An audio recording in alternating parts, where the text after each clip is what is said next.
Bonjour, nous sommes en 2019 dans le site de l'Institut Docteur Angélique dans une série de vidéos consacrée à ce qu'on appelle la philosophie politique. Et nous en sommes rendus à la partie théologique, qui est une conséquence. Et je voudrais aborder dans cette vidéo, à la demande d'une personne sur Internet, un sujet très important. Il demande ceci: est-ce qu'un catholique peut ou est-ce qu'il doit faire de la politique? Et il dit ceci dans sa lettre, il dit: c'est cruel de la part de l'Église en général, c'est même contre-productif, voire dangereux de laisser et d'abandonner les catholiques dans un vide et un flou artistique concernant le rapport à la politique. Ce sujet est particulièrement important à notre époque,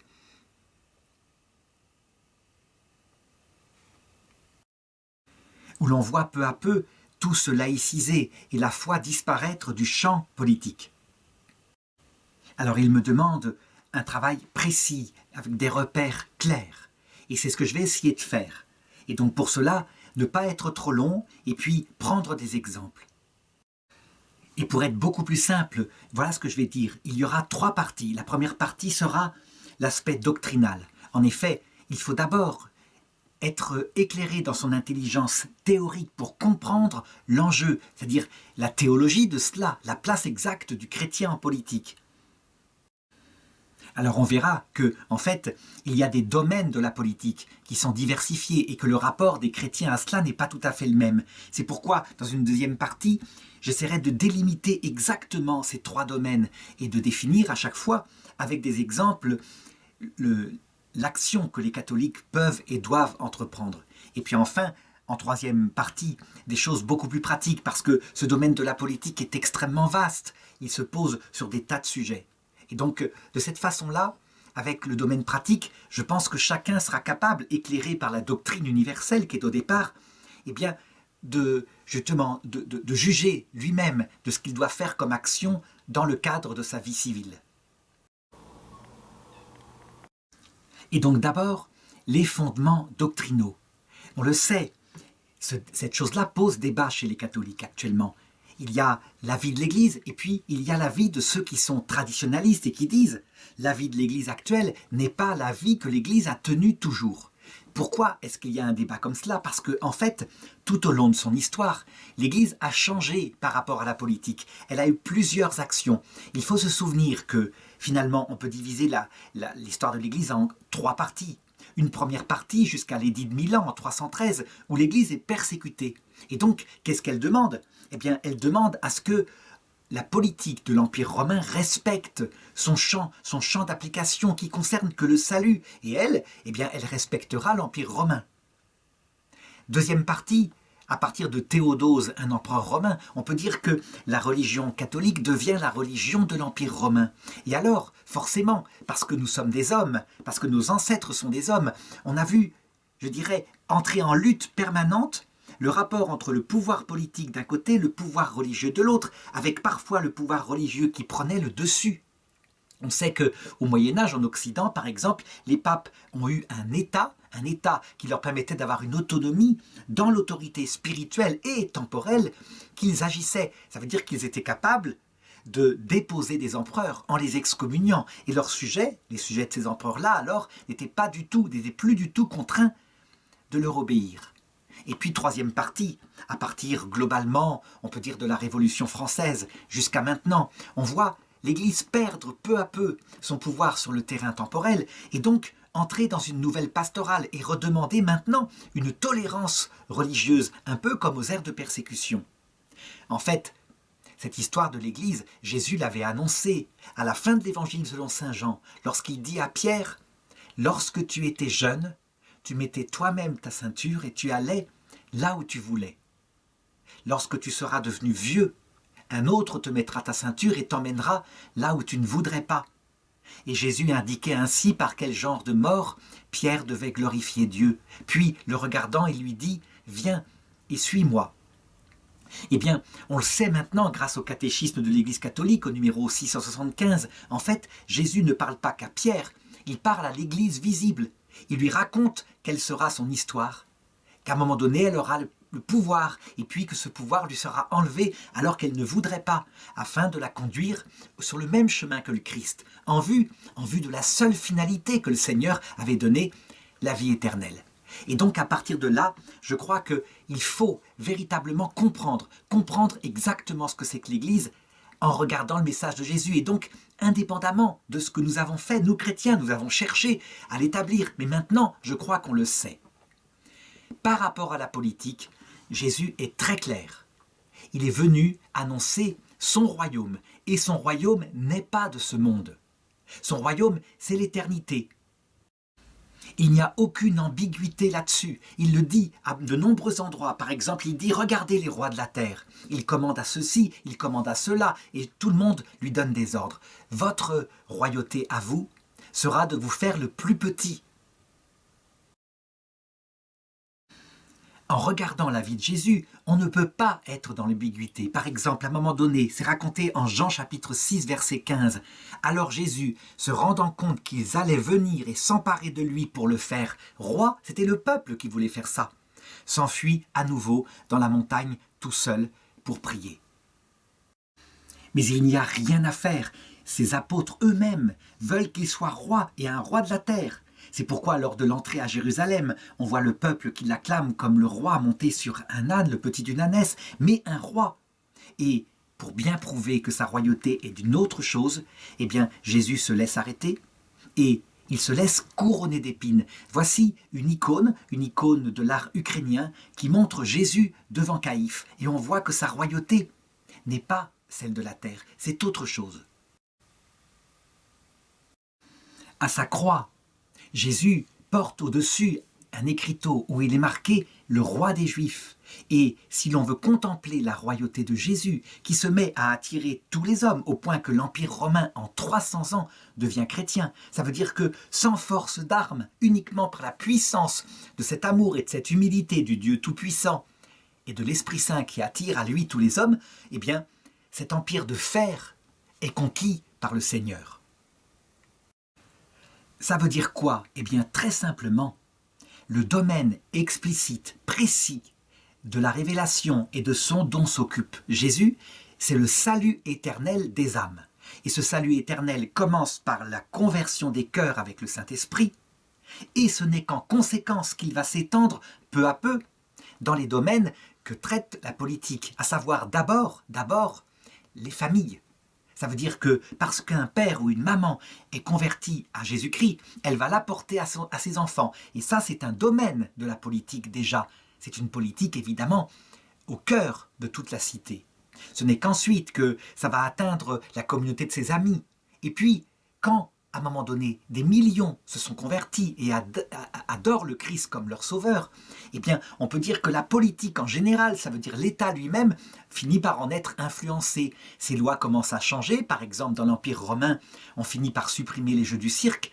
Mais à un moment donné, attention, parce qu'on crée ici une civilisation chrétienne, la tentation des hommes, de nous, parce que nous avons un corps animal, c'est donc, je dirais, d'établir le royaume de Dieu par une royauté purement politique, à savoir imposer, éventuellement, s'il le faut, par des lois, par la force, par la politique au sens humain du terme, imposer la foi chrétienne. C'est ce qu'on voit avec Théodose, qui est le premier empereur à dire, parce qu'il veut un empire unifié, et parce qu'il est croyant, les deux à la fois dans le même homme, à dire qu'il y a un évêque hérétique là, il ne veut pas céder, il l'attrape, il le fait mettre en prison, et il le fait exécuter. À la grande révolte et à la grande horreur de Saint-Martin, de Saint-Ambroise de Milan, qui lui disent « mais il ne faut pas faire ça, on ne combat pas une faute intellectuelle par une exécution physique, on combat une faute intellectuelle ou une erreur intellectuelle par la vérité ». Alors voilà, ça, c'est ce qu'il y a de plus important à contempler, c'est le cadre général de notre foi. Il faut bien le savoir. Donc, la prédication du Christ est toujours opposée au monde puisqu'il prêche des qualités profondes comme l'amour de Dieu et l'amour du prochain, fondées sur l'humilité, un cœur pauvre d'un pauvre pécheur, en vue d'obtenir en cette terre la grâce et dans l'autre monde la vie éternelle qui consiste en la vision béatifique et où le plus grand, c'est le plus petit, à savoir que le plus grand c'est Dieu parce qu'il se fait le plus petit. Et puis c'est la Vierge Marie parce que personne s'est abaissé autant qu'elle. Les valeurs du monde sont donc systématiquement et toujours l'inverse, même en civilisation chrétienne. C'est de réussir sa vie terrestre, je dirais, fondée souvent sur des notions comme le pouvoir, comme l'enrichissement, y compris de la nation. Et donc les valeurs de ce monde ne peuvent jamais être celles du Christ. Pourtant, un chrétien vit dans ce monde un certain temps et il ne peut pas mépriser ce monde. Il y vit, il doit donc le féconder par sa présence venant du Saint-Esprit, la présence du Saint-Esprit dans son cœur, en sachant tout de même, et c'est là la personne me pose une question très importante, en sachant tout de même que Jésus est le premier à avoir fondé cette distinction entre ce qu'il est venu enseigner, la doctrine du salut et le salut éternel, et d'autre part, le domaine de la politique. La distinction, c'est ça, la laïcité fondée par Jésus, et voilà le texte précis où c'est dit.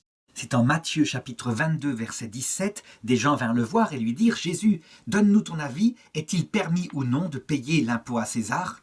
Mais Jésus, qui connaissait leur perversité, riposta « Hypocrite, pourquoi me tendez-vous un piège ?» C'est à chaque fois comme ça, hein. Ils veulent le mettre sur le terrain de la politique et lui, il résiste fermement. Il sait ce que c'est, ce n'est pas pour ça qu'il est venu. Et ensuite, il leur demande « Faites-moi voir l'argent de l'impôt ». Ils lui présentèrent un denier, et il leur dit « De qui est l'effigie que voici, et l'inscription ?» Et ils dirent « De César ». Alors il leur répondit « Rendez à César ce qui est à César, et à Dieu ce qui est à Dieu. » À ces mots, ils furent tout surpris, et le laissant, ils s'en allèrent. Donc ce que fonde Jésus ici, c'est une forme de laïcité. Mais attention, elle est tout à fait différente de la laïcité qui a été définie à la fin du XIXe siècle, par exemple en France. Elle consiste en une distinction, pas en une séparation. C'est pas possible. Nous faisons partie de ce monde, mais en une distinction. Ça veut dire qu'il nous demande, dans notre intelligence, de bien distinguer le domaine du salut et le domaine de la politique, qui est la gestion des affaires humaines, le temps de cette vie terrestre. C'est donc, je dirais, un petit peu comme en montagne, sur une crête.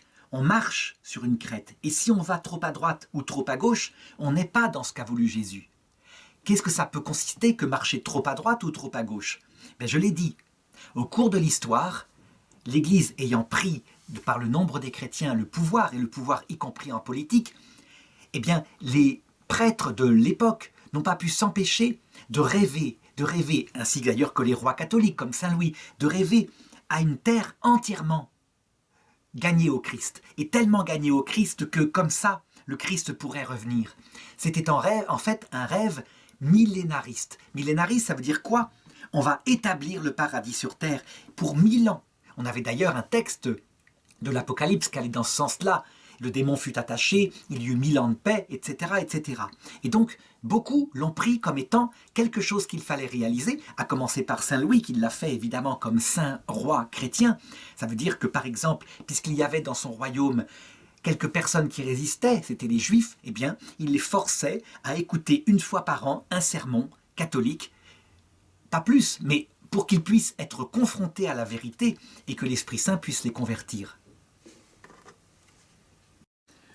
Évidemment, comme on rêvait que ce serait parfait et donc qu'il y aurait la paix sur la terre, que, comment dirais-je, la fécondation, la fécondité que donne le Christ par rapport à l'âme supprimerait les crimes, etc. On a commencé à l'imposer aussi par la contrainte des lois, puisqu'il fallait y arriver peu à peu par, je dirais, une loi intérieure qui serait une loi d'amour. Et qu'est-ce qui s'est passé? Eh bien, ça n'a pas marché. Ça n'a pas marché du tout. Ça veut dire que les crimes ressurgissaient par-ci, par-là. On ne pouvait pas faire autrement. Et surtout, comme il y a eu une certaine réussite à l'époque de Saint-Louis, justement, qu'on y a construit les cathédrales, les sommes de théologie, etc., il s'est passé un événement que l'Église a compris beaucoup plus tard. Je dirais quasiment au XXe siècle, en analysant son histoire. On a développé un orgueil civilisationnel. Ça veut dire que nous, nos ancêtres, se sont mis à aimer cette civilisation brillante qu'ils construisaient, plus que le Christ. On construisait un royaume de la terre. Et qu'est-ce qui s'est passé plus tard? Eh bien, les conséquences en ont été là. Comme on avait fondé une société sur la fierté et non pas sur l'humilité du roi couronné d'épines. Alors, quand il y a eu à un moment donné une hérésie, Martin Luther, une division de l'Église, eh bien, les chrétiens de toute l'Europe se sont mis, par leurs élites, à s'entretuer pendant presque un siècle, véritablement, à se détester. Pourquoi? Parce qu'on déchirait cette belle construction d'ordre politique. Évidemment, c'était un scandale. Jamais un fruit de l'Esprit Saint n'aurait pu produire ça. C'était donc un fruit venant de notre mondanité, à nous humains. Du coup, en y réfléchissant, l'Église, à partir du règne de Jean-Paul II, en émettant le catéchisme de l'Église catholique, s'est prononcée sur cette chose-là définitivement en disant, au numéro 676 du catéchisme de l'Église catholique, la tentation millénariste, c'est-à-dire construire le royaume de Dieu ici-bas, à partir de nos petites forces terrestres, est un antéchrist. Même sous sa forme mitigée, ou sous sa forme absolue. Forme mitigée, forme absolue, ça veut dire quelquefois certains rêvent au règne physique du Christ qui descend sur terre et qui règne à partir, par exemple, de Jérusalem ou de Rome. Ou alors, on rêve d'un règne du Christ à travers son Église, à travers ses prêtres. Eh bien, sous toutes ces formes, cette chose-là est l'antéchrist. Le royaume de Dieu ne descendra pas autrement que du ciel, par la grâce, dans les cœurs, et par le retour du Christ à la fin du monde, mais qui ne créera pas sur terre un royaume, mais qui emmènera l'humanité dans le royaume éternel, fondé sur la vision béatifique. Il y a donc eu, là, on peut le dire, de la part de l'Église, un péché d'orgueil. Et donc, on me demande de raconter ce qui s'est passé par la suite, qui a abouti à la laïcité, à la française, telle qu'elle est maintenant et qu'elle se répand dans le monde. Ça veut dire une séparation stricte, totale, entre l'Église, entre la religion, les religions et l'État, la politique. Eh bien, la chose est simple à analyser. En voyant les péchés de nos ancêtres durant les guerres de religion, des hommes se sont dit « Mais c'est absurde, il faut que la religion soit uniquement dans le domaine privé afin qu'elle règle la question du sens de la vie. Et la politique doit faire autre chose, ne doit pas se mêler de religion. » À ce moment-là, on commençait à sortir des groupes de pensée qui ont poussé les choses pour séparer vraiment le domaine spirituel du domaine temporel. Mais peu à peu, avec les générations, ce n'était pas seulement une séparation, ça a été à un moment donné une évacuation. Les gens se sont dit, mais pourquoi croire en ces dogmes? Ces dogmes sont imposés d'en haut. Est-ce qu'il n'y a pas un arbitraire? Et donc, la religion catholique elle-même doit être capable de juger librement de ces dogmes. C'était une influence protestante. Mais encore une fois, toujours en souvenir de ces guerres de religion, les choses ont avancé à la génération suivante en se disant « Et pourquoi rester fondé sur l'Évangile? Certes, il y a un Dieu, on peut prouver par sa raison qu'il y a un Dieu, mais on doit être déiste. Quant aux dogmes de différentes religions, eh bien, c'est l'opinion absolument privée. Et il faut que l'État reste déiste parce que ça permettra de fonder des lois justes, mais certainement pas chrétien. » C'était une franc-maçonnerie humaniste et déiste qui était apparue et qui s'est imposée à peu près à l'époque de la Révolution française. Et les choses ont continué. Ça veut dire qu'ensuite on s'est dit, mais même sur le déisme, on n'arrête pas de se bagarrer. Donc pourquoi ne pas garder ces questions religieuses au domaine entièrement privé, y compris la question du déiste? Et pourquoi ne pas s'occuper de construire simplement le monde ici-bas, avec notre expérience, un monde le plus parfait possible, sans jamais se poser les questions de Dieu? C'était la franc-maçonnerie ultime, celle du Grand Orient de France, avec séparation totale du domaine de la question du sens de la vie et du domaine de la politique. C'est la laïcité dont je parle là, et qui est évidemment l'autre extrême. Ça veut dire que c'est l'inverse du millénarisme par réaction. Eh bien, cette laïcité-là, cette séparation totale, comme s'il n'y avait pas d'influence mutuelle entre ces deux choses, est aussi condamnée par l'Église. Ça va trop loin. Séparation n'est pas distinction. Et donc, on l'a vu, même si le pape Léon XIII, dans le toast d'Alger, posé par le cardinal Lavigerie, a demandé aux catholiques français de voter de nouveau. Donc, je dirais, de s'occuper de la politique, malgré ces lois de séparation totale venant de la République, eh bien, ce n'était pas pour accepter le principe, c'était parce que, d'une manière pratique, il ne fallait pas sortir complètement du monde, mais il fallait continuer de féconder ce monde et donc la politique par l'esprit que les chrétiens avaient reçu de par leur baptême. Alors très bien, voilà donc, je pourrais dire les principes. Si je résume, deux choses, la royauté du Christ n'est pas de ce monde, la royauté du Christ peut influencer ce monde véritablement en le fécondant. Attention à ce que cette influence ne devienne pas source d'orgueil, qu'on ne bâtisse pas une tour de Babel, sinon, évidemment, ça produira la division. Et face à cela, on pourrait dire qu'il y a deux tentations à éviter. Le millénarisme qui consiste à dominer la politique complètement par sa religion, et d'autre part, le laïcisme absolument laïque qui consiste à dire que le domaine du sens de la vie, donc le domaine de la religion, n'a aucun rapport, ne doit avoir aucun rapport avec le domaine de la politique. Il doit y avoir séparation absolue. Ceci étant dit, ces principes étant posés, il faut maintenant entrer dans la seconde partie et être beaucoup plus concret. Parce que, entre des principes universels comme cela et l'application concrète, eh bien, il y a tout un raisonnement. Évidemment, quelqu'un d'intelligent pourrait déduire facilement, mais on va le faire ensemble.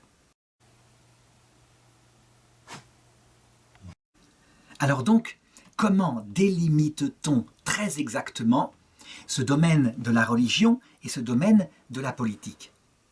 Je dirais que pour le comprendre, pour voir le rapport entre les deux, il faut prendre un niveau qui nous appartient, un niveau qui est, je dirais, notre quotidien. Ça veut dire la vie de famille. Pourquoi? Parce que la famille est une petite communauté politique.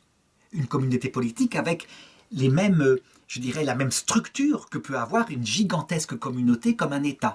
On va le voir.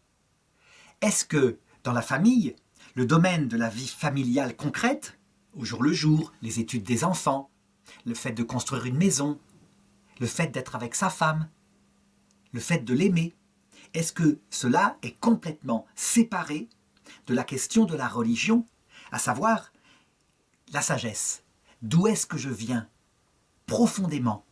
Est-ce que je viens de Dieu? Est-ce que je viens du hasard? Qui suis-je? Est-ce que j'ai une âme? Est-ce que je n'en ai pas? Où est-ce que je vais? Est-ce qu'après la mort on se retrouvera? Est-ce que les enfants que j'ai, je les reverrai? Ces trois questions fondamentales de l'être humain forment le domaine de ce qu'on appelle la religion, soit une religion naturelle, parce qu'on l'a démontré par sa raison, soit une religion révélée comme le christianisme. Et donc, question que je pose, est-ce que dans la famille, le domaine des devoirs des enfants, de la construction de sa maison, est complètement séparé de ce domaine-là, du sens profond de la vie? La réponse est non, bien sûr. Mais ce sont bien des domaines différents. Et donc, globalement, voilà comment ça se passe. Il y a distinction. D'abord, profondément, quand on fonde une famille, on s'engage pour la vie. Et donc, on a quelque part dans sa vie un sens à sa vie. Je dirais que ce sens profond à sa vie, les fiancés vont le confronter ensemble. Ça veut dire que si la fiancée est totalement athée et ne veut pas entendre parler de même la question de Dieu, et que le fiancé est croyant profondément, là, en l'occurrence, s'ils sont tous les deux militants, ça ne va pas aller. Leur couple ne tiendra pas parce que ce sont des sujets profonds. Il faut au minimum que s'ils aient des idées différentes, ils se respectent mutuellement. Mais la question du sens profond de la vie, elle est fondamentale. Pourquoi? Parce qu'elle est fondamentale pour l'homme. L'homme, parce qu'il est un homme, se pose ces trois questions de la sagesse. Et j'ajouterais, et ça c'est très important, il ne peut pas ne pas y répondre. Il y répond forcément. Interroger n'importe quel homme sur Terre, à part peut-être, je ne sais pas moi, un homme resté à l'état animal, il a forcément une réponse à ces questions-là. On peut lui poser et il dira « ça vient du hasard, tout ça c'est l'évolution et ça se termine dans le néant ». Eh bien c'est une réponse religieuse. Ça répond aux questions de la sagesse. Des hommes athées disent qu'ils viennent purement du hasard et de l'évolution, qu'ils sont une espèce de conscience passagère qui va passer et terminer dans le néant. C'est fondamental. L'être humain n'est pas un animal. Il a donc forcément, ça prend quelques minutes peut-être, mais il a forcément une réponse à ces questions. Parfois la réponse elle est agnostique. Je ne sais pas, peut-être bien que non, mais l'être humain en est capable. Alors on pourrait dire, et certains l'ont dit, ça c'est le domaine privé de chacun, et puis il ne faut pas aborder les questions religieuses en famille. En réalité, c'est impossible. Ça va influencer la morale qu'on communique à ses enfants. Pourquoi? Parce que, en fonction du sens profond qu'on a à la vie, s'établit la morale. C'est logique. Prenons n'importe quel père de famille. Imaginons-nous comme étant athées, complètement athées, et nous donnons la vie à des enfants. À, par exemple, une fille et un garçon, parce que tout de même, ça permet d'avoir une descendance et puis d'avoir un but dans la vie. C'est quand même trop triste que de travailler, de vieillir comme ça, sans autre chose, enfin sans quelqu'un à qui communiquer les choses. Mais qu'est-ce que nous allons apprendre à nos enfants si nous sommes athées? Eh bien, à vivre en profitant au maximum, au mieux qu'ils le peuvent, dans certaines limites. À savoir, ils doivent respecter leurs prochains, ne pas traiter les autres dans l'égoïsme total, mais ils doivent tout de même fondamentalement profiter de cette vie. Pourquoi? Parce que arriveront des moments qu'ils n'aimeront pas, et puis ensuite le néant. Donc forcément, des parents cultivés vont apprendre à leurs enfants à avoir une sorte d'épicurisme noble avec la beauté, l'art, la famille, etc. Et des gens moins cultivés, un épicurisme qui brûle tout, qui brûle la chandelle par les deux bouts, comme par exemple le chanteur-compositeur Serge Gainsbourg, qui est en fait profondément un être désespéré, et qui donc fume, boit et meurt très tôt. Pourquoi? Parce qu'il est très sensible, et cette vie n'ayant pas de sens, autant en profiter comme cela. Attention, je n'ai pas dit que parce qu'on était athée, on allait ne pas avoir de morale. Non, on peut avoir une morale, même épicurienne, avec une tenue. Ça veut dire respecter la liberté d'autrui, ou plutôt prendre sa liberté, jusqu'au moment où la liberté d'autrui en est contrainte. Seulement, peu à peu, teintée par le désespoir, cette morale-là, l'expérience a montré que dans le monde, elle finissait par se déliter. Par exemple, si on est avec sa femme, et qu'on subit les épreuves que subissent presque tous les couples, à savoir le quotidien, et puis elle vieillit, eh bien la tentation est très forte parce qu'il y a le néant à la fin, de se dire je n'ai plus de sentiments pour elle, donc plus de plaisir. Pourquoi rester avec elle? Pourquoi ne pas prendre une plus jeune et reconnaître un printemps de plaisir? Donc il y a une tentation très forte parce que justement, la seule chose qui reste dans cette vie, c'est finalement d'être heureux maintenant, tout de suite, avant qu'on ne soit rattrapé par les heures qu'on n'aime pas. La logique, par contre, quand on a une foi quelconque avec l'idée qu'il y aura un jugement de l'autre côté et que cette vie est une épreuve qui prépare un autre monde. Cette foi peut être catholique, mais elle peut être aussi, je dirais, de n'importe quelle religion. Ce qui caractérise les religions, c'est tout de même qu'il y a une justice de l'autre côté. Eh bien, ça va être de se dire pour un motif ou un autre, ça, parfois la peur, parfois l'amour de Dieu, parfois l'obéissance humble comme un serviteur à Dieu, mais de se dire, je ne vais pas faire n'importe quoi, je vais suivre les lois de celui qui a créé le monde. Ça veut dire quoi? Eh bien que la métaphysique, le sens de la vie, influence l'éthique.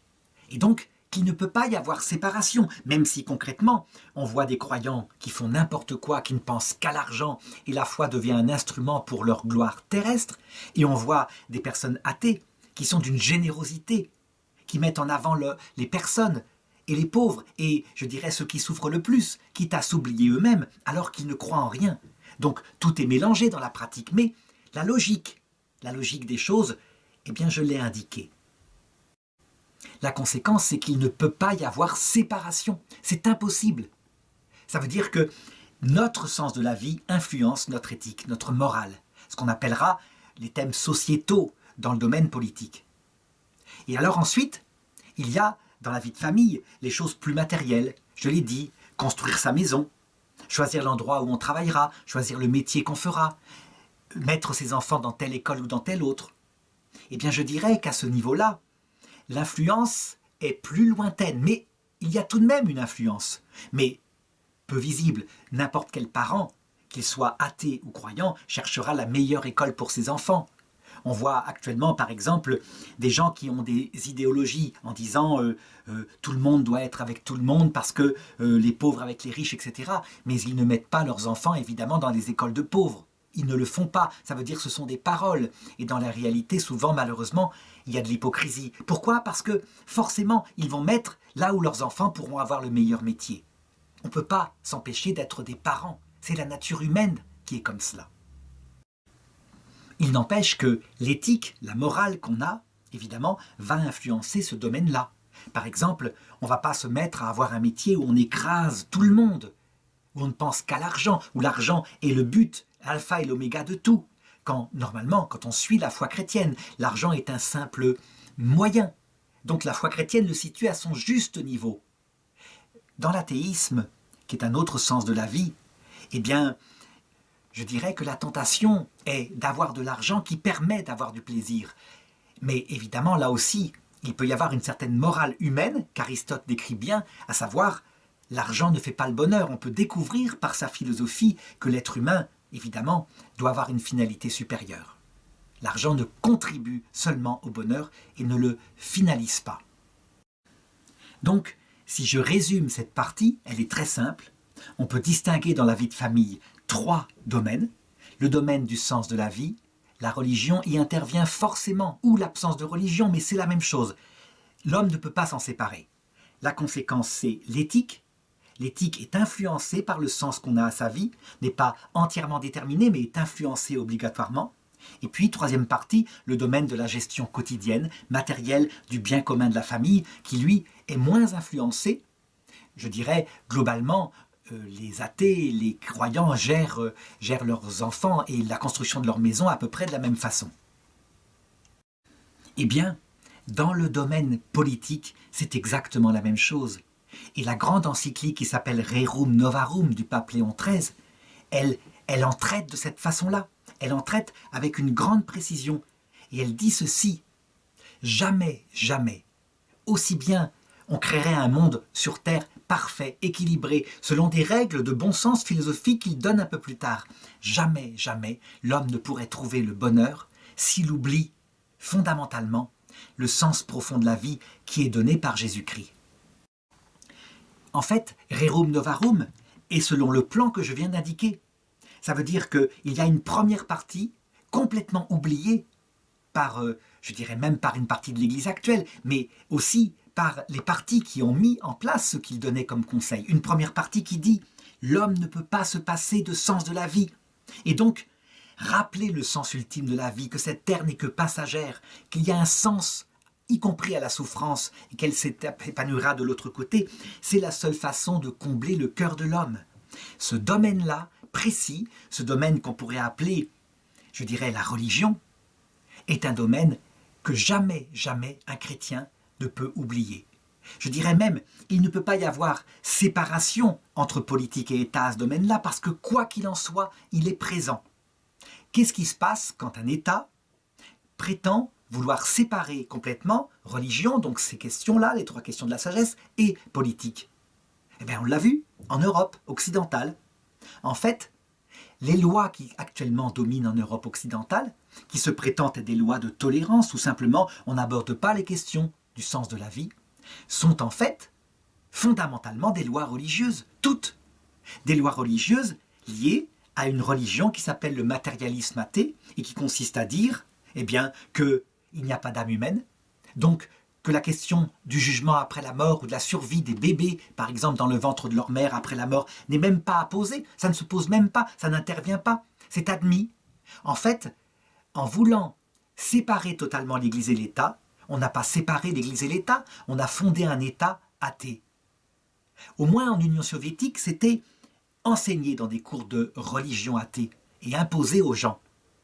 Ici en Europe, ça se fait sans coup férir, simplement par un enseignement et un matraquage permanent, à savoir, évidemment que Dieu n'existe pas, que la nature est apparue entièrement toute seule, qu'il n'y a même pas de question. Et je dirais que actuellement, même des prêtres y participent, puisque si le pape rappelle que l'âme humaine est créée par Dieu, qu'elle ne vient pas de l'évolution, tout de suite, dans les cercles restreints, humanistes de certains évêchés, on dit « ce pape est vieux jeu, il est créationniste, manifestement. Tout le monde sait que la vérité c'est l'évolution et que c'est Teilhard de Chardin, donc que l'âme elle-même n'existe pas si ce n'est qu'elle est apparue par évolution de la matière. » Eh bien, là, pour le coup, si on demande donc est-ce que les chrétiens ont un rôle sur ce sujet-là, à savoir le sens de la vie, ça veut dire tout simplement annoncer l'évangile, sans forcer, mais annoncer la joie de ce qu'ils ont découvert, l'annoncer aux autres, la réponse est oui. Sous ce rapport-là, les chrétiens doivent faire de la politique. Je dirais même que j'ai trouvé l'autre jour un article venant d'un journal qui s'appelle L'Homme Nouveau. et qui regardait un décret sorti de la conférence épiscopale de France et qui mettait en avant la défense de la nature, l'écologie, puis aussi l'accueil des migrants. Donc des sujets qui sont tout à fait dans la mode politique à notre époque, à l'heure actuelle. Ça veut dire que les grands partis en Europe, etc., se divisent là-dessus. Eh bien, l'auteur de l'article, qui s'appelle Philippe Maxence, dit, parce qu'il critique ce document, que l'on ne s'y trompe pas cependant. Dans cet article, nous ne faisons pas de l'opposition aux évêques, et nous n'en faisons pas une vertu, ni même un sceau de catholicité. Nous exprimons une souffrance, laquelle dure, pour certains d'entre nous depuis plus de 50 ans. À nos évêques qui sont, contrairement à nous, les piliers de l'Église, nous osons leur demander une chose, qu'ils soient les successeurs des apôtres, mais qu'ils ne soient pleinement, pas à la mesure du monde, mais à celle de la croix. Ça veut dire que, avant de parler des sujets de la gestion politique du monde, donc qui font partie, je vais le voir tout à l'heure, mais immédiatement, leur rôle premier, c'est de rappeler le sens de ce monde. Et s'ils ne le font pas, ils deviennent comme un sel fade, qui, je dirais, ne donne plus de goût à la nourriture. Leur message est un message qui devient socialiste, à la rigueur, ou libéral, ou ce qu'on veut. Bref, un message purement politique qui n'a plus aucun intérêt et qu'on jette à terre, comme dit Jésus. Les gens n'écoutent pas. Donc, je résume. Premier sujet, en ce qui concerne les 3 questions métaphysiques, d'où est-ce que je viens, qui suis-je, où est-ce que je vais, le rôle de l'Église, là, rôle éminemment politique qui va féconder la vie totale de l'État, il est essentiel. Elle doit le rappeler à temps et à contre-temps. Et ce n'est pas, je dirais, un vain discours. Je dirais, on le voit actuellement où l'Église ne le fait plus ou ne le fait moins. Eh bien, si elle ne le fait pas, personne ne le fera à sa place. Et à ce moment-là, tout se délite, tout le reste se délite. Sur ce domaine précis, il ne peut y avoir de séparation entre l'Église et l'État. Il y a forcément pénétration interne, sinon, caché sous, je l'ai dit, sous les attraits d'une tolérance qui ne parle pas de ces sujets-là, on fait de l'athéisme la métaphysique, le sens ultime de la vie du monde. Et c'est ce qui se passe en Occident actuellement.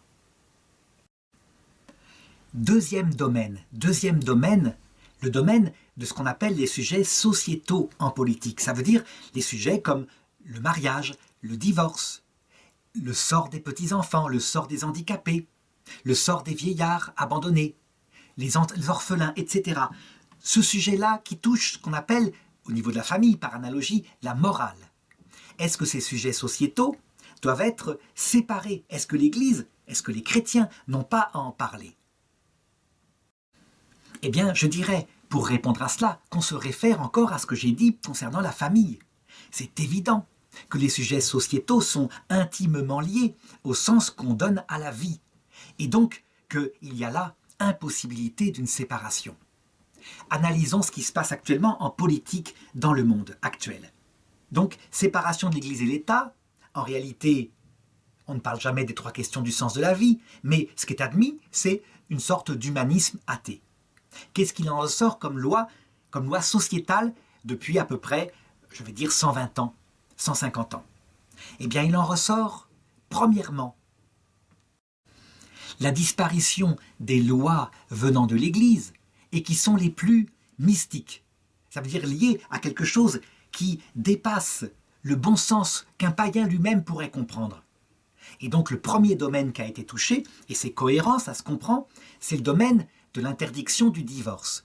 Pourquoi l'Église a-t-elle imposé au monde l'interdiction du divorce? Parce que Jésus le dit, le mariage, et le mariage était sacramentel, c'est pour le meilleur et pour le pire, y compris la trahison de l'autre. Parce que c'est l'image de la façon dont Dieu nous aime. Jamais il ne nous trahit, y compris en enfer. Ça veut dire que en enfer, personne n'en sort jamais, mais si un homme, disait saint Martin, par hasard se convertissait, alors Dieu le reprendrait auprès de lui. Dieu est fidèle. Et donc le sacrement de mariage a comme objet de rappeler à travers le couple cette fidélité de Dieu qui va jusqu'au bout. Et il n'y a donc jamais d'annulation d'un mariage valide. Il y a reconnaissance qu'un mariage n'a pas été valide, par exemple, quand le consentement n'était pas éclairé. Mais ça, c'est autre chose. C'est une union illégitime. On le voit. Rester fidèle à quelqu'un qui est simplement malade. Là, même les païens le comprennent. On ne peut pas abandonner sa femme parce que tout d'un coup elle est tombée malade. Par contre, rester fidèle à sa femme, qui est partie avec un autre homme et qui se fiche pas mal de son couple, eh bien, les païens disent c'est aberrant. Là, l'union est cassée puisque l'un a trahi et l'autre est libre. Eh bien, parce que la loi de l'Église était surnaturelle, ça a été la première chose qui a été abandonnée. Et après tout, pourquoi pas, ça se comprend. Puisque cet appel-là n'est pas un appel sous peine de damnation, c'est un appel d'amour. Et d'amour surnaturel. Est-ce que ça s'est arrêté là? Bien sûr que non. En fait, le sens de la vie, prôné par la franc-maçonnerie, en l'occurrence dans les années 1900, à savoir séparation de l'Église et de l'État, au nom de la tolérance, on ne parle plus de religion, c'est le domaine privé de chacun, est devenu, évidemment, la construction d'un monde fondé sur la non-existence du transcendant, donc d'une volonté intelligente d'un créateur qui a créé la nature humaine. Et en conséquence, eh bien, l'homme devenait comme un dieu, capable de gérer sa liberté, le temps de cette vie, et toutes les lois qui sont apparues peu à peu, eh bien, sont des lois en rapport avec ça. Évidemment, ça s'est fait par tâtonnement. La guerre 14 est une guerre fondamentalement franc-maçonne, mais les catholiques y participent aussi, dans ce sens que l'amour de la patrie leur paraît quelque chose d'important. Mais fondamentalement, cette finalité idolâtre qui consiste à dire que la patrie est comme l'alpha et l'oméga de tout et qu'on peut sacrifier toute une génération parce que au moins il y a une finalité qui n'est pas simplement terrestre comme l'argent, mais plus grande, qu'est le groupe humain. Eh bien, ça c'est une pensée que l'Église a condamnée. Le pape Léon XIII la condamne. Il dit défendre sa patrie ou aimer sa patrie parce qu'elle est attaquée. Oui, mais pas en faire une idole. Évidemment, cette erreur-là a été reconnue par les francs-maçons qui, à un moment donné, s'en sont séparés, ne serait-ce que sur le deuxième coup de boutoir, quand ça a tourné à la Seconde Guerre mondiale. C'était plus la patrie, c'était carrément la race, et là, c'était trop, évidemment. C'est pourquoi on peut dire qu'après ce coup d'essai raté, eh bien, les idées humanistes qui créent un monde sans Dieu se sont dit, ben oui, le bon sens, c'est qu'il faut créer un monde où on ait un peu de bonheur. Un peu de bonheur, le temps que la vie dure. Et ce sont les idées de mai 68. La chanson de John Lennon en est l'axe. Imagine qu'il n'y ait pas de Dieu au-dessus, pas d'enfer au-dessous. Que je dirais, il n'y ait pas de frontières, qu'on soit une humanité unie. Eh bien, ce serait le bonheur, mon frère, ce serait le bonheur.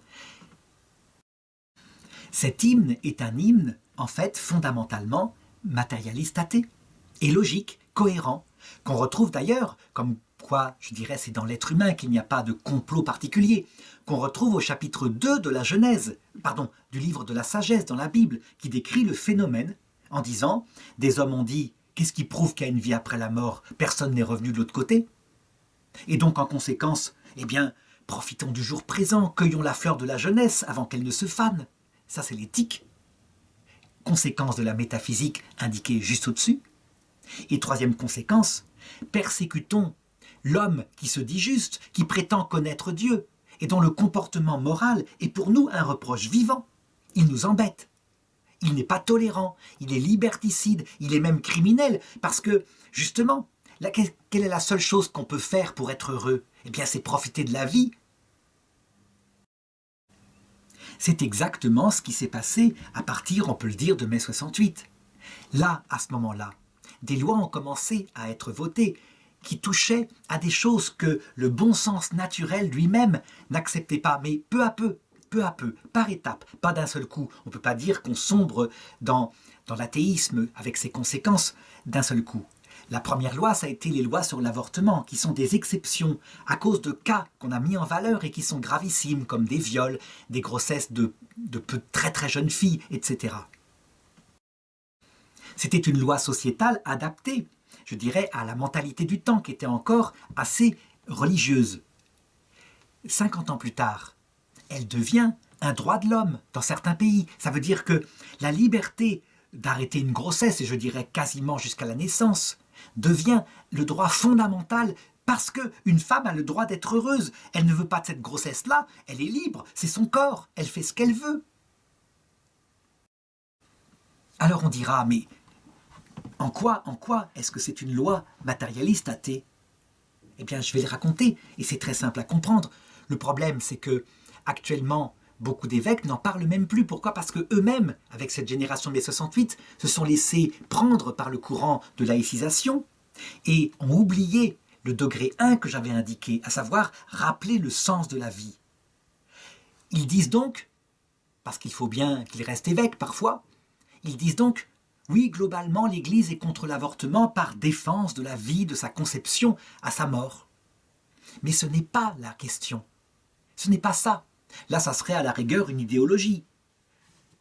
Non, l'Église est contre l'avortement parce que elle est certaine, elle l'enseigne, elle doit l'enseigner, c'est le sens même de la vie. C'est la question numéro 2 de la sagesse, qui sommes-nous? Elle est certaine que Dieu crée une âme immortelle à chaque petit bébé au jour de sa conception. Le pape Jean-Paul II en a même fait un dogme dans Donum Vitae 6. Au moment de sa conception, une âme qui est dans un tout petit corps gros comme une puce, mais cette âme, elle est entièrement une âme humaine. Donc, l'avortement volontaire projette son propre enfant dans l'autre monde, où il grandit, et où, je dirais, on le retrouvera après la mort. Est-ce que sur ce niveau-là, un chrétien, un catholique doit faire de la politique? Ça veut dire rappeler cela. La réponse est bien évidemment oui. Il doit le rappeler, non pas tout le temps pour énerver, mais le rappeler quand on lui pose la question « Pourquoi l'Église est-elle contre l'avortement à fond ?»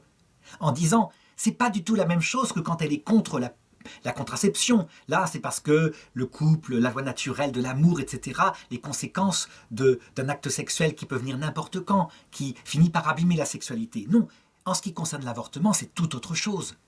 C'est fondamental. C'est sur ce qu'est fondamentalement l'homme. Voilà pourquoi l'Église s'y oppose. Le bébé existe, et donc on tue ses enfants. Alors à un moment donné, dans les années 80, les grands théologiens fidèles à l'Église ont essayé de procéder autrement. Par exemple, de jouer sur l'idée que les mamans avaient un traumatisme souvent post-avortement parce que leur instinct leur rappelle que c'est ça.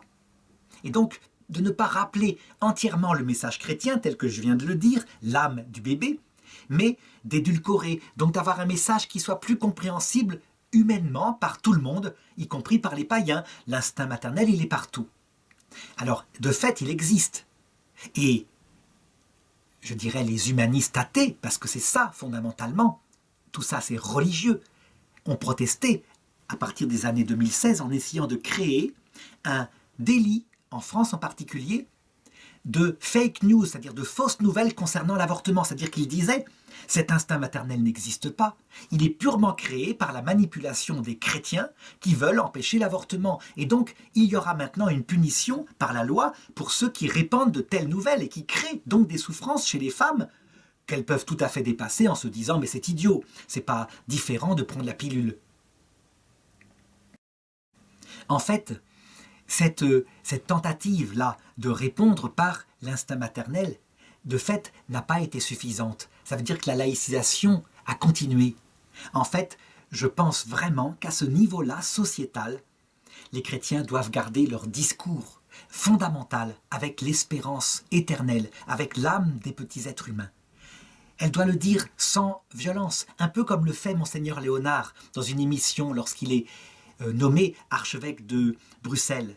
Il le fait de manière très intelligente, c'est-à-dire non culpabilisante, mais véritablement qui fait réfléchir à une journaliste qui lui demande « Alors donc l'Église est contre l'avortement ?»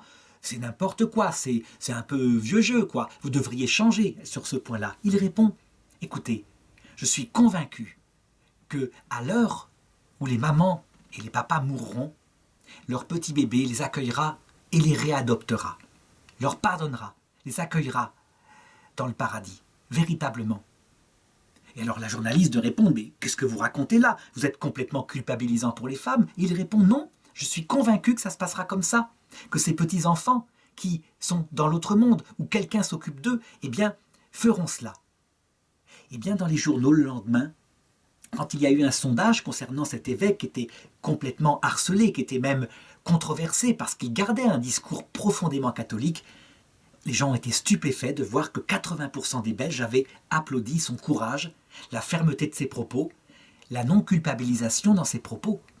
Il avait dit la vérité. Et la vérité, elle touche les cœurs. Et on le voit. On doit le faire. Sur ce niveau sociétal, édulcorer le discours catholique, de ne pas prendre les racines métaphysiques du discours catholique, ben c'est ne pas gagner. Donc la tentative est ratée à mon avis. Alors, il y a évidemment bien d'autres sujets sociétaux. Il y a par exemple maintenant la question qui arrive de l'euthanasie. Eh bien, l'Église répond il faut mieux les soins palliatifs parce que humainement on peut entourer ses proches, etc. Cet argument ne tient pas une seule seconde. Pourquoi ? Parce que les gens qui ont été élevés de plus en plus dans le carpe diem disent ma personne âgée là, elle veut même pas vivre parce qu'elle a plus de plaisir. Puis en plus elle ne veut pas gêner parce qu'elle dit elle est un poids maintenant contre ses enfants, donc elle demande l'euthanasie. Donc on va lui faire, et c'est un acte de charité envers elle, de bonté en tout cas envers elle, et en plus c'est sa volonté. En réalité, on ne voit pas qu'on est en train de passer du droit de mourir, soi-disant dans la dignité, à la volonté de mourir pour ne pas gêner, et donc à un moment donné ça pourra même passer au devoir de mourir parce que ça coûte très cher. Le commandement fondamental, pour le coup humaniste, des 10 commandements de Moïse disait « Honore ton père et ta mère afin de vivre longtemps sur terre ». Pourquoi ? Parce que si tu n'honores pas ton père et ta mère et que tu les euthanasies quand ils sont gênants, tes enfants te le feront. Tu ne vivras pas longtemps sur terre. Le bon sens comme ça pourrait parler, mais ça ne marche pas. Voilà pourquoi je dis, même chose, le rôle des catholiques est ici indispensable. Ils doivent ne pas hésiter à rappeler la doctrine, à savoir, cette terre, en fait, n'est qu'un purgatoire, mais un purgatoire indispensable, utile, fondamental. Et quelquefois, les 15 derniers jours de sa vie, avec des soins palliatifs, donc de la morphine pour éviter la souffrance, mais si possible, on garde sa conscience, avec un prêtre qui vient visiter, et une préparation à la mort, et l'onction des malades qui vient détacher les mains, les pieds, le cœur de cette terre, eh bien, prépare à l'autre monde. Ça veut dire que si on ne fait pas ça, si on ne se prépare pas en touchant sa propre misère par ces derniers moments de sa vie, on l'apprendra au purgatoire dans l'autre monde. On ne réglera rien. Et donc, en fait, je dirais, on perdra un temps fou de l'autre côté. Le fait de rappeler l'espérance, la venue du Messie à l'heure de la mort qui arrive accompagné des saints et des anges, ça veut dire son grand-père, sa grand-mère. Le fait qu'on ne peut pas voir Dieu sans être tout humble, parce que sinon, on n'est pas prêt, on ne supporterait pas. Le fait de redonner cette espérance théologale aux personnes âgées, ça fait disparaître l'euthanasie, à condition évidemment de ne pas négliger ce que les païens eux-mêmes comprennent, entourer ses proches, être là, les visiter, donner de la tendresse, montrer qu'on ne fait que leur rendre, éventuellement en changeant leur langue, ce qu'ils ont fait à nous lorsqu'on était bébé, et que c'est justice. Et donc ils ne doivent pas s'inquiéter de cela, jamais ils ne doivent demander l'euthanasie pour ne pas nous gêner. Donc il y a un aspect chrétien qui doit être repris par les chrétiens, et un aspect humain qui doit être gardé. Mais si on ne garde que l'aspect humain, pourquoi ça se délite ? Parce que de toute façon, tout est désespéré, et tout se termine dans le néant. Donc les arguments humanistes pris par les chrétiens pour lutter contre l'euthanasie ne marchent pas. Il faut reprendre les arguments chrétiens et demander à l'Esprit Saint de venir aider par ses œuvres de puissance cette génération, cette pauvre génération de mai 68 qui arrive à la mort sans espérance parce qu'elle l'a envoyé balader. Il y aura d'autres sujets sociétaux, ce n'est que le début. Ça veut dire que cet humanisme athée qui triomphe pour un temps, eh bien, est en train de réformer complètement la morale. Prenons des exemples qui arriveront bientôt. En Belgique, on le voit, l'euthanasie des enfants, quand ils souffrent parce qu'ils sont malades, et quelquefois sans même l'autorisation des parents. L'euthanasie des handicapés. Alors, ça va moins vite. Pourquoi ? Parce que Hitler l'a fait pour des raisons de race. Et le souvenir, il est encore là. Mais on voit bien, au nom de l'humanité. Et puis quelques-uns au nom des économies. Mais ça, c'est pas dit. Ça viendra plus tard. Mais au nom de l'humanisme sans Dieu, une vie comme la leur, indigne, pourquoi la garder ? Pourquoi ne pas simplement les endormir ? Et puis, on le voit aussi pour les personnes, c'est une demande, qui estiment que leur vie est pleinement accomplie. Pourquoi pas se suicider et être aidé par la médecine à se suicider ? J'ai 70 ans, j'ai fait mon œuvre, je ne veux plus vivre, je ne veux même pas atteindre le moment où vont commencer les maladies, ma vie est accomplie, je le fais. La liberté devient la norme unique de la morale, et c'est normal, puisqu'il n'y a pas de Dieu, donc nous sommes nos propres dieux. Il n'y a pas quelqu'un qui nous impose une loi. Donc, parce que tout retombe au néant, autant faire comme ça. Il faut comprendre. Et c'est donc une sagesse religieuse de type athée. Autre sujet qui viendra forcément avec la science qui progresse, le changement de la nature humaine. Viendra un jour où, en trafiquant l'œuf fécondé d'un être humain, on pourra faire qu'il vive 500 ans. Et l'idée paraîtra géniale et provoquera un débat éthique.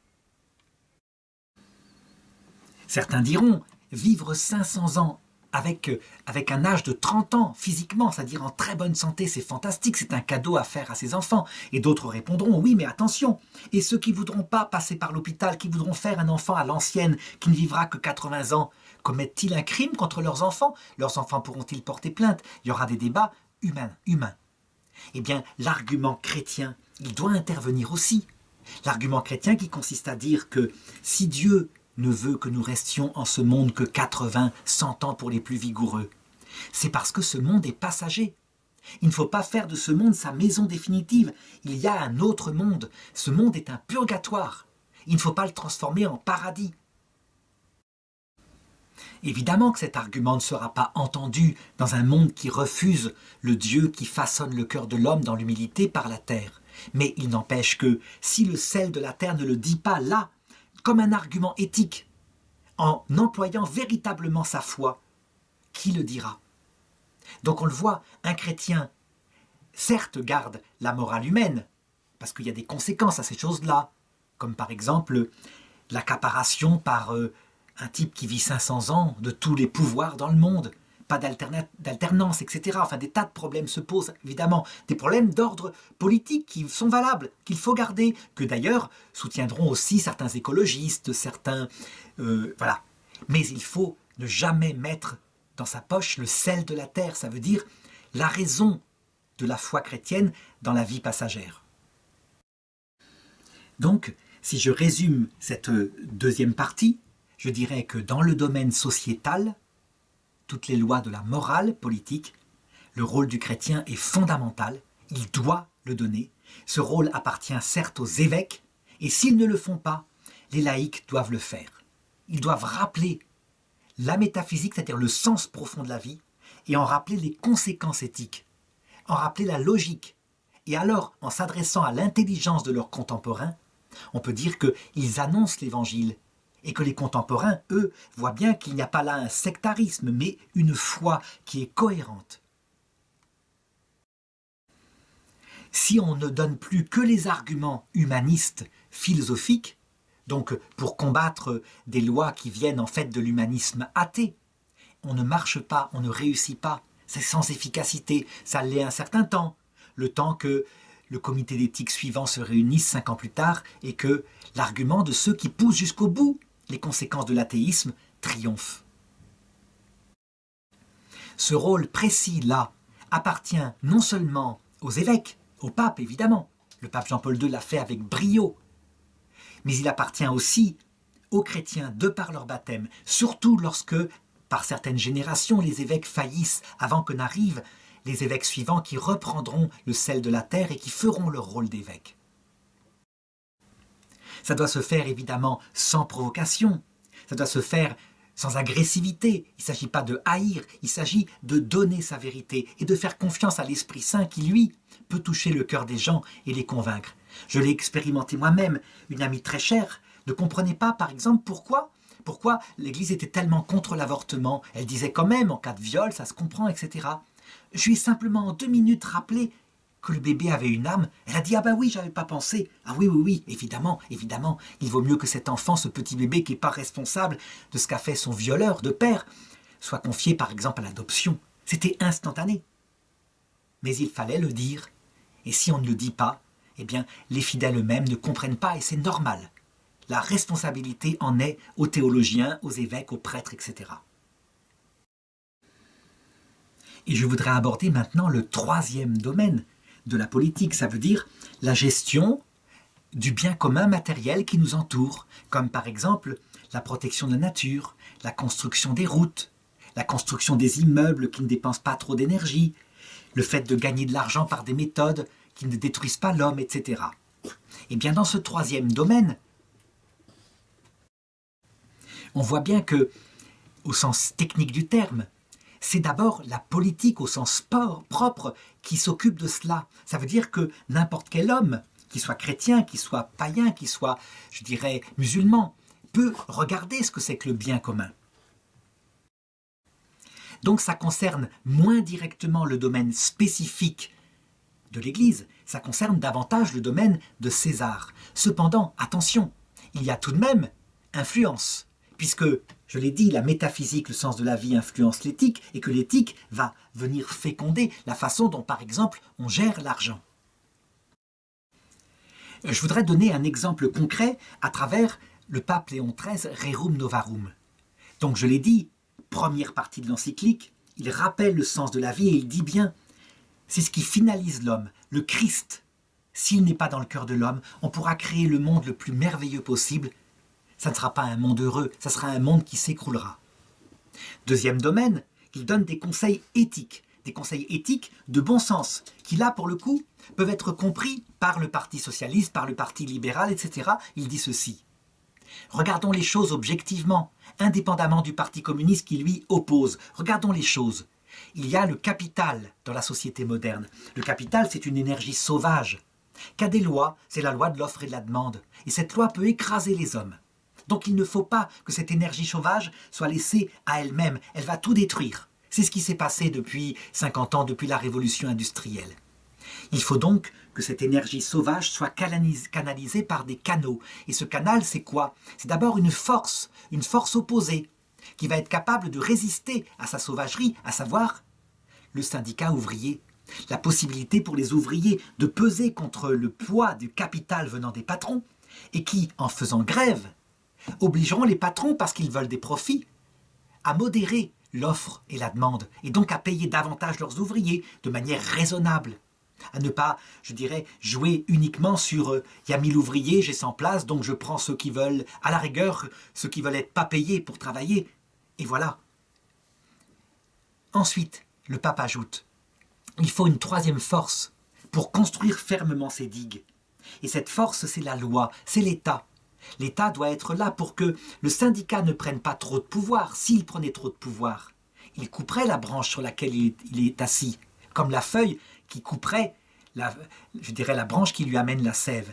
Mais si c'est le capital qui prend trop de pouvoir, eh bien les feuilles dépérissent au profit de la branche qui prend toute la force. Il faut donc que l'État organise tout ça pour le bien commun, avec des lois sociales, des choses qui sont imposées au capital, et puis des choses qui sont imposées aussi aux syndicats et au monde ouvrier. On le voit, il donne là du bon sens au niveau 2, c'est-à-dire une éthique de la politique, si on peut dire. Et il va plus loin. Il va ensuite dans le domaine, justement, de la gestion quotidienne des ouvriers. C'est-à-dire des choses qui concernent évidemment tout homme. Et il leur dit ceci. Certes, vous avez la foi en Dieu et vous devez la garder. Et Dieu, il fait tout. Il n'empêche. Épargnez de l'argent. Fabriquez-vous un coussin de sécurité en cas de malheur. Quant aux États, il faut qu'ils créent à un moment donné des chambres qui protègent en cas de chômage, en cas de maladie, etc. Mais vous, monde ouvrier, épargnez. Ne mettez pas l'argent tout de suite dans la boisson. Donc il donne des conseils qui, je dirais, vont jusque dans le concret du quotidien. On peut dire que Léon XIII fait donc œuvre catholique, en plénitude. Le premier domaine est son domaine, la question du salut. Les conséquences éthiques, ne pas laisser le capital détruire les familles comme il le fait sans barrière, etc. Il l'applique, c'est une conséquence normale de l'amour du prochain. Et il va jusqu'au détail de la gestion quotidienne des ouvriers en leur donnant des conseils de bon sens que n'importe quel philosophe aurait pu donner. Il n'y a donc pas séparation, il y a fécondation mutuelle. Qu'est-ce qui s'est passé par la suite? Eh bien, les gouvernements francs-maçons en Europe ou humanistes ont appliqué ce qu'il a dit en se séparant juste de la première partie. Ça veut dire que globalement, les nations européennes ont construit un monde où le capital est, je dirais, contrée par les syndicats qui ont un certain droit de grève, et l'État organise tout ça, comme l'avait demandé Léon XIII. Et puis, on invite les ouvriers à épargner, et des lois sont prises pour favoriser l'épargne ouvrière. Ça donne quoi? Un monde qui s'enrichit fantastiquement comme jamais, une sécurité sociale formidable. On peut dire que si quelqu'un tombe au chômage, il n'est pas laissé dans la misère comme dans les années 30. Il aura un minimum de revenus quoi qu'il arrive dans la plupart des pays d'Europe. Et les gens sont de plus en plus malheureux dans leur cœur, sans espérance, tristes, au point que quand les Africains qui sont dans la misère, qui marchent pieds nus quelquefois sur des chemins de terre, arrivent en Europe, ils disent « Mais comment ça se fait qu'ils sont cette tête-là? Ils ont tellement d'argent pourtant !» Mais parce que on n'a pas tenu compte du conseil de Léon XIII, le sens de la vie. L'homme ne mange pas seulement du pain, mais toutes les paroles qui sortent de la bouche de Dieu et qui donnent le sens à sa vie. C'est ce qu'avait dit Jésus aux démons. C'est ce qu'a dit Léon XIII, il n'a pas été écouté. Alors donc, pour ce domaine numéro 3, de gestion de maison, gestion de l'épargne, façon de construire des routes, est-ce qu'un chrétien peut et doit s'y engager? Je dirais oui, il peut, il doit s'y engager, mais pas forcément en tant que chrétien, comme homme de bon sens, comme homme prudent, comme homme qui fait partie de la communauté politique. Ça veut dire qu'il doit être capable, là, en l'occurrence, de gérer les choses avec intelligence et dans la distinction de ce qui a donné sens à sa vie, sa foi chrétienne. Distinction, ça veut dire que sa foi chrétienne va être évidemment là, va lui donner tout le zèle pour s'occuper, par exemple, d'une famille pauvre, pour l'inciter à épargner. Mais à la rigueur, une assistante sociale athée pourrait le faire aussi, elle a le même bon sens. On le voit, c'est exactement comme ce que j'ai dit dans la famille. À ce niveau-là, est-ce qu'on envoie ses enfants à l'école? Est-ce qu'on choisit la meilleure école? N'importe qui, chrétien ou non chrétien, le fera. Et donc, je dirais, ce sujet-là est distinct de sa foi, même s'il est fécondé par sa foi. Il faut donc être capable de garder cette distinction. Et je voudrais maintenant passer à une troisième partie, c'est-à-dire la partie concrète, pratique, en donnant des exemples pour chacun de ces cas-là, afin, je dirais, de rendre les choses très concrètes.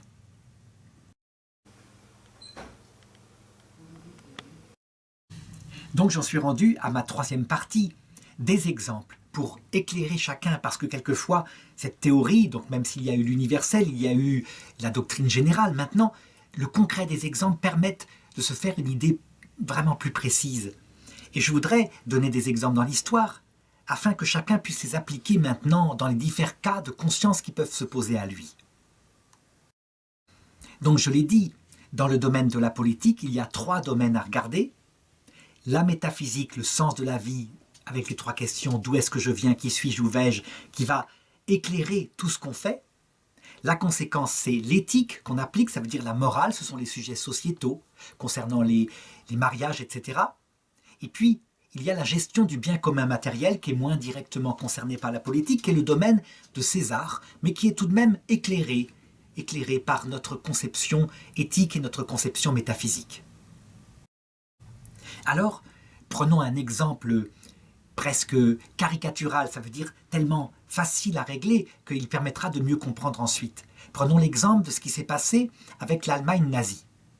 L'Allemagne nazie, il y a donc un nouveau sens de la vie qui est donné à l'humanité par Mein Kampf, à savoir la race allemande est la race supérieure. Elle est donc persécutée parce qu'elle a perdu la guerre alors qu'elle est manifestement supérieure. Il y a donc un complot contre elle, c'est le complot des Juifs, etc., des Soviétiques. Il faut donc que la race aryenne conquiert un espace vital pour redevenir ce qu'elle doit être, la race supérieure, et qu'elle domine le monde ainsi. Ce sens de la vie aboutit donc à une éthique concrète. Eh bien, la première action que doit faire l'Église et que doivent faire les chrétiens face à ça, c'est évidemment de montrer que ce sens de la vie est aberrant, anti-chrétien. Et c'est ce qu'a fait le pape Pie XI par l'intermédiaire de l'écriture du futur pape, qui est le pape Pie XII, en écrivant une encyclique qui s'appelle Mitbrennender Sorge, où, au point de vue de la simple métaphysique, c'est-à-dire du sens de la vie, il est montré aux catholiques allemands que ceci est une idéologie, une idole, que ce n'est pas le christianisme, qu'on ne peut pas faire de la race ou de la patrie l'absolu, on ne peut pas faire le but ultime de toute la vie, que c'est un paganisme, et donc qu'un catholique ne saurait y adhérer. Eh bien, les papes ont fait ça. Ils l'ont fait. Et le pape Pie XII aussi. Ce devoir-là appartient donc aux chrétiens. Ici, en l'occurrence, il est évident, mais il appartient aussi aux chrétiens actuellement. Nous avons une nouvelle idéologie qui s'appelle l'humanisme athée. Il faut être capable de mettre le doigt dessus, comme chrétien, en disant, vous savez, actuellement, on a fait le pari que ce monde seul comptait, qu'il n'y a pas de vie après la mort. On fait, y compris chez des chrétiens, des catholiques et des évêques, on fait de l'humanisme l'alpha et l'oméga du but de la vie. Eh bien, c'est une erreur. Cet humanisme athée n'est pas chrétien. Cet humanisme athée, c'est autre chose. C'est l'idole du plaisir finalement, mais aussi de l'argent au service du plaisir. C'est la pensée de mai 68. Il faut être capable de le dire avec précision. Et si les chrétiens ne le disent pas, eh bien, ils ne font pas ce qui fondamentalement est leur mission, rappeler le sens de la vie que nous a révélé Jésus-Christ. Évidemment, Hitler ne s'est pas arrêté là. Et donc il a commencé à appliquer des lois qui sont logiques, qui sont en cohérence avec le sens de la vie qu'il donnait, à savoir, eh bien, éliminer les handicapés, les éliminer avec je dirais, une sorte d'humanisme, ça veut dire sans les faire souffrir, il ne s'agissait pas de les torturer, mais simplement on pourrait dire de les piquer. Et c'est ce qu'il a fait. Il a commencé à vider les hôpitaux psychiatriques de l'Allemagne, y compris de personnes qui étaient simplement dépressives. Des mères de famille dépressives, tout d'un coup, les enfants et le mari recevaient une lettre comme quoi elle était morte à l'hôpital. Et en fait, elle avait été exécutée. Évidemment, des infirmières qui étaient là ont su les choses et l'ont dénoncé comme elles ont pu, parce qu'elles prenaient des risques. En tout cas, c'est arrivé aux oreilles d'un archevêque, l'archevêque de Münster, Monseigneur Van Galen. Et lui, là, il était confronté à des actes moraux, sociétaux, gravissimes, mais conséquence logique du nazisme. Qu'est-ce qu'il a fait alors? Eh bien, il a parlé de son rôle d'évêque et il a dit « Des handicapés sont actuellement éliminés. Nos enfants sont éliminés. On les confie à des hôpitaux pour qu'on s'en occupe et ils sont éliminés au nom de la race. C'est une honte, c'est une régression dans l'humanité. » Et il écrit un texte, il prend des risques énormes, évidemment. Il pourrait être exécuté, mais il le fait. Eh bien, le lion de Münster, c'est comme ça qu'il est nommé, il est maintenant canonisé, a fait son devoir. Il l'a fait en se servant de son autorité. C'est le minimum. S'il ne l'avait pas fait, il n'aurait pas agi comme chrétien. Pourquoi? Parce que là, évidemment, les païens eux-mêmes pouvaient comprendre qu'on réduit à néant des personnes fragiles. Mais c'était fondamentalement sa foi qui l'obligeait à en parler. De fait, c'est passé sans problème. Parce que, je dirais, il y avait encore en Allemagne, à cette époque-là, des racines profondément chrétiennes, aussi bien protestantes que catholiques, qui ont écouté, et donc Hitler a reculé. À notre époque, ce n'est plus au nom de la race, c'est au nom de l'humanité, de l'humanisme qu'on fait la même chose. Donc on élimine de plus en plus d'handicapés, et ça ira sans doute jusqu'à ce qu'a fait Hitler. Est-ce que des chrétiens devront de nouveau parler? La réponse est bien sûr oui. Qu'est-ce qu'on risque en faisant ça, puisque c'est notre devoir de chrétien? On ne risque pas, comme Monseigneur Van Galen, la mort physique. On risque la mort sociale. Ça veut dire de perdre son travail, d'être dénoncé comme fanatique, d'être ridiculisé en disant « Regardez la cruauté de ces chrétiens qui n'ont aucune miséricorde pour ces pauvres handicapés dont la vie est indigne et qui souffrent. » Mais il faut être capable de le faire, d'autant plus courageusement que, justement, la mort sociale, c'est rien en comparaison de ce que risquait Monseigneur Van Galen. Si des chrétiens arrivent dans l'autre monde en ayant vécu une belle carrière, etc., et en s'étant tus sur ces choses-là qui sont des abominations pour sa foi, eh bien, il devra en répondre au purgatoire. Alors, évidemment, là c'est facile pour moi de parler parce que, d'abord, j'ai déjà perdu mon travail à cause de ça, mais on peut dire aussi, cette liberté que ça me donne n'est pas celle qu'a un infirmier ou un médecin qui, lui, va être confronté tôt ou tard, dans sa conscience professionnelle, à pratiquer l'euthanasie comme étant un droit de l'homme. Ça veut dire un soin. On voit qu'en Belgique, par exemple, le serment d'Hippocrate qui engage le médecin, depuis ce médecin grec, à ne jamais se servir d'un poison pour tuer, a été réformé. Il a été changé. Pourquoi? Parce que les médecins, concrètement, se servent des poisons pour tuer dans l'avortement, dans l'euthanasie, dans le suicide assisté. Mais pour le moment, l'objection de conscience est laissée. Ça veut dire que des médecins, évidemment, ne veulent pas pratiquer d'avortement. Ils disent, moi, je n'ai pas fait 9 ans d'études pour tuer la vie. Ils ne veulent pas pratiquer l'euthanasie. Et donc, ce sont des volontaires qui le font. Certains commencent à parler de supprimer cette objection de conscience en disant, mais c'est aberrant. Cette conscience est faussée. Ce qui compte, c'est de respecter la liberté de ceux qui veulent mourir dans la dignité ou des mamans qui veulent avorter. C'est un droit de l'homme, disent certains. Qu'est-ce qu'il faudra faire quand, je dirais, cela sera établi comme un droit de l'homme? Que devra faire un médecin chrétien? Mon fils, qui est en médecine, me dit, eh bien, il y aura toujours moyen de contourner, par exemple, eh bien, d'envoyer un collègue, et puis de ne pas s'occuper, par exemple, d'entrer dans un métier comme la spécialité gynécologique, etc. Je dirais, tant qu'on peut le faire et qu'on rappelle simplement par la parole la pensée de l'Église, pourquoi pas, mais il y aura bien un moment donné où, je dirais, l'humanisme sans Dieu provoquera. Comment ça se passe? C'est très simple. Si une loi oblige, je dirais, les médecins à pratiquer comme un soin l'avortement, je ne parle pas de l'avortement médical, comme par exemple dans une grossesse extra-utérine, mais l'avortement volontaire d'un enfant viable, eh bien, simplement, si la loi le permet, viendra une femme qui dira « c'est à vous que je demande d'avorter, le médecin ne pourra pas fuir », et alors il y aura dénonciation. Dénonciation pour qu'il y ait éjection du corps médical. On le sait très bien, parce qu'il y a persécution.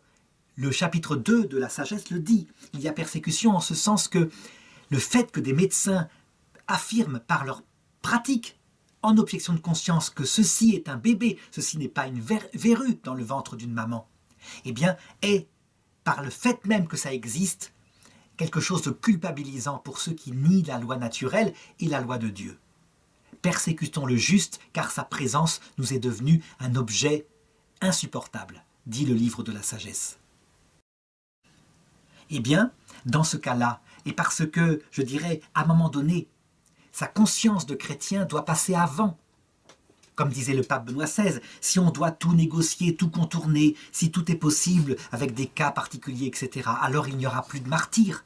Pourquoi mourir martyr parce qu'on ne veut pas donner de l'encens à la statue de l'empereur, si tout peut être contourné?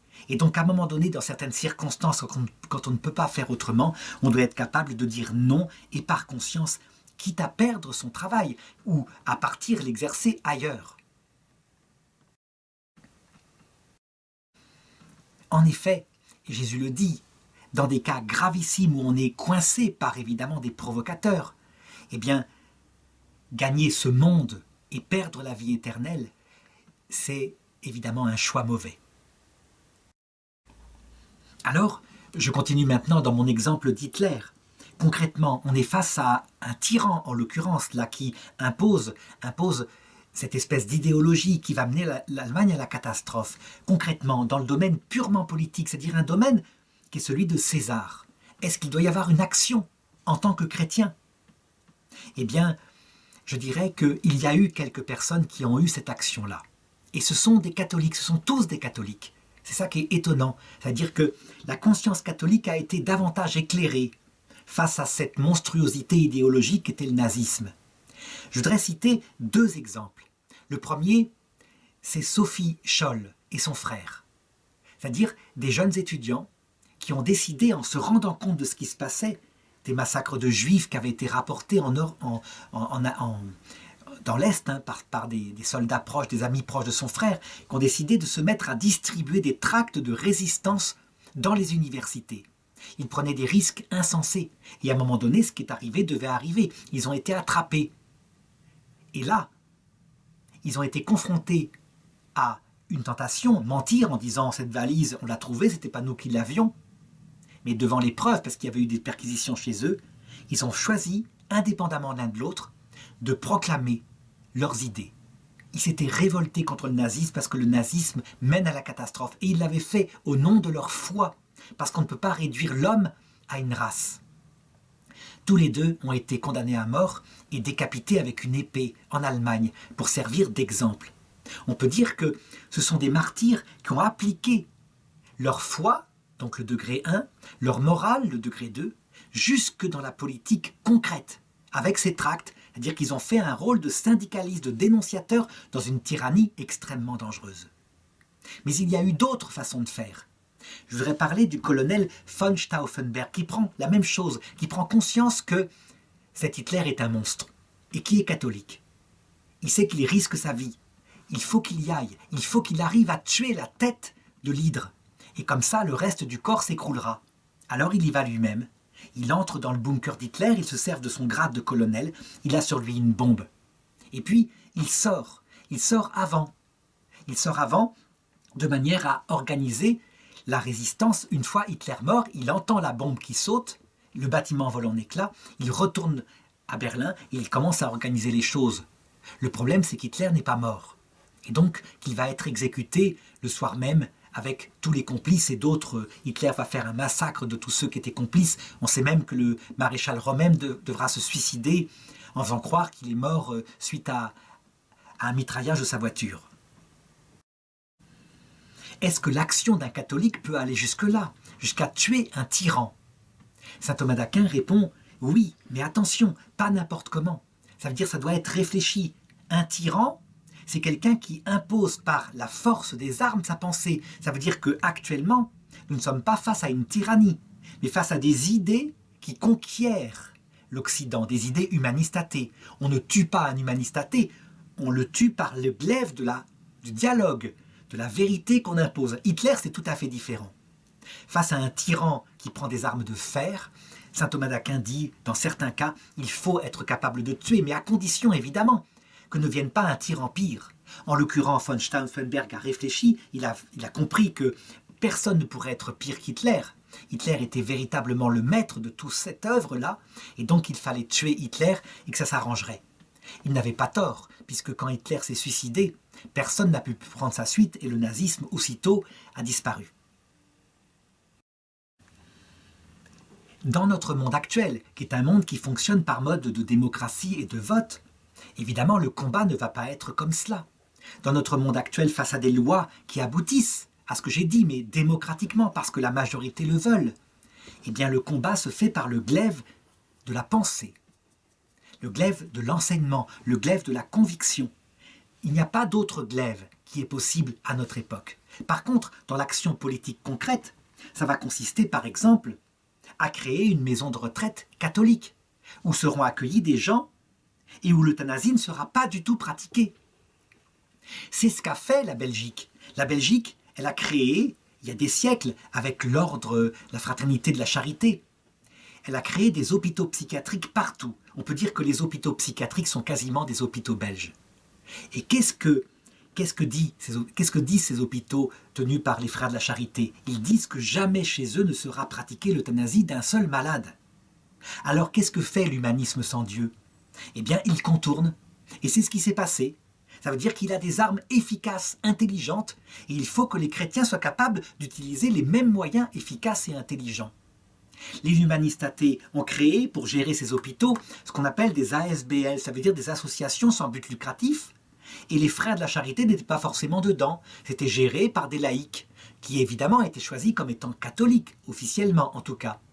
Et puis, ces catholiques en question, au fur et à mesure que les frères vieillissaient, ont fini par être des catholiques sociologiques, c'est-à-dire des gens qui n'avaient que le titre, mais n'avaient plus la foi depuis longtemps. Et à un moment donné, ils ont décidé d'euthanasier des patients. Alors le supérieur général des frères de la charité a fait appel au pape François, s'est révolté, a fait des pieds et des mains. Il a donc pu éjecter de l'ordre deux religieux qui étaient sous vœu d'obéissance, et là il le pouvait. Mais il n'a pas pu récupérer les hôpitaux. Pourquoi? Parce que l'humanisme sans Dieu s'était emparé de la présidence des ASBL, et donc il disait à ce supérieur, « Ben quoi, vous n'allez pas nous chasser? C'est nous, c'est moi le président de l'ASBL, de la gestion de cette chose-là. » Et ils ont répondu au pape François. Le pape François nous oppose la défense de la vie de sa conception à sa mort. Le pape François est un idéologue. Le seul absolu qui existe, c'est Dieu.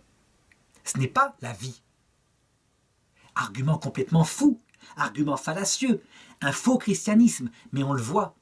Il s'est introduit comme ça. Eh bien, les catholiques doivent être capables d'utiliser la loi, de se bagarrer à ce niveau de César pour reprendre les hôpitaux. Qu'a dit le frère Stockman, qui est responsable supérieur général des Frères de la Charité, il a dit peut-être que nous allons recréer des hôpitaux à partir de rien, des hôpitaux psychiatriques qui, eux, ne pratiqueront pas l'euthanasie. Et donc, nos malades seront protégés chez nous et nous espérons que les gens, les personnes, les familles mettront leurs malades chez nous et alors il ne leur arrivera rien. Donc voilà comment la politique, au sens noble du terme, la politique de César peut être, je dirais, obligatoire chez un chrétien parce que dans la politique de César, parfois, eh bien, on applique des choses qui sont issues directement de l'éthique. Et ça va se situer à ce niveau-là partout. Par exemple, l'euthanasie dans les hôpitaux, l'avortement, mais aussi tous les autres problèmes sociétaux. Alors maintenant, je dirais des sujets comme par exemple devenir maire d'une ville pour décider que tel nid de poule va être bouché ou pas. Est-ce qu'un catholique, comme catholique, peut le faire? Je répondrais, c'est plutôt un catholique comme citoyen qui va le faire, parce qu'il fait partie de la société, et donc il peut s'engager si c'est son goût. Mais il faut vraiment qu'il soit conscient que ces affaires-là sont gérées de manière humaine. Pas besoin de la foi, c'est le domaine de César. Je dirais que le catholique doit même être capable, c'est certains cas, de dire « ce domaine-là n'appartient pas directement à ma foi ». Je voudrais donner un exemple qui marque beaucoup actuellement les chrétiens dans le monde entier.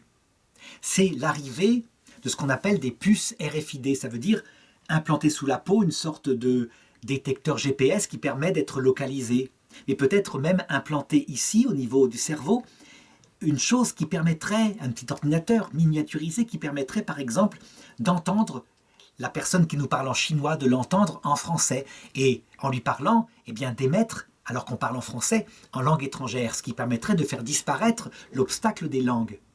Certains disent, vous voyez, par ce système-là, on va nous dominer, on va nous tyranniser. Et des catholiques se sont emparés du sujet en disant « c'est même la marque du dernier antéchrist, c'est marqué dans l'Apocalypse. Il les marquera par un signe sur la main et sur le front, de telle façon qu'ils ne puissent ni acheter ni vendre, sauf s'ils portent la marque de la bête. » Que l'homme comprenne cette marque, c'est le chiffre 666, ça veut dire un chiffre d'homme. Et donc des chrétiens disent, manifestement, les puces RFID et tous ces systèmes-là sont ce qui était annoncé dans l'Apocalypse. Eh bien, je dirais que voilà un sujet typique qu'un catholique qui est devenu intelligent doit être capable de réfléchir. Est-ce que cette puce RFID se situe au niveau 1, le sens profond de la vie, au niveau 2, l'éthique qui fait qu'il est une personne, ou au niveau 3, un danger politique concernant la possibilité que César le contrôle?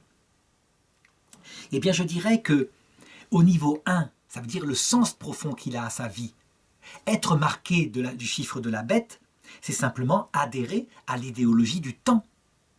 Si par exemple un chrétien suit la pensée dominante de son époque et qu'il est incapable de rester fixé sur ce que l'Évangile lui a enseigné, il se marque du chiffre de la bête au niveau métaphysique.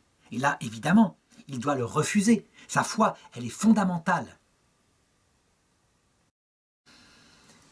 Le futur cardinal Ratzinger, qui est devenu le pape Benoît XVI, qui a été jeune à l'époque où Hitler était au pouvoir, qui a terminé la guerre à l'âge de 15 ans, quand Hitler s'est suicidé, le pape Benoît XVI avait 15 ans.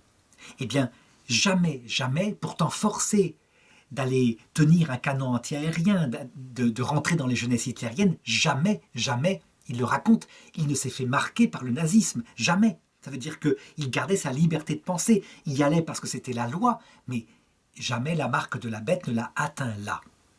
Fondamental. Deuxième chose, au niveau éthique. Une puce implantée dans le cerveau serait un danger si, par exemple, elle émettait des ondes qui voulait manipuler notre pensée, notre affectivité. Par exemple, si elle injectait des produits chimiques comme des neuroleptiques qui modifient notre tempérament. Dans ce cas-là, comme chrétiens, nous devrions la refuser. C'est un crime contre la personne humaine, et comme humain aussi, évidemment. Par contre, une puce RFID qui permettrait d'être géolocalisée, ça se situe à quel niveau?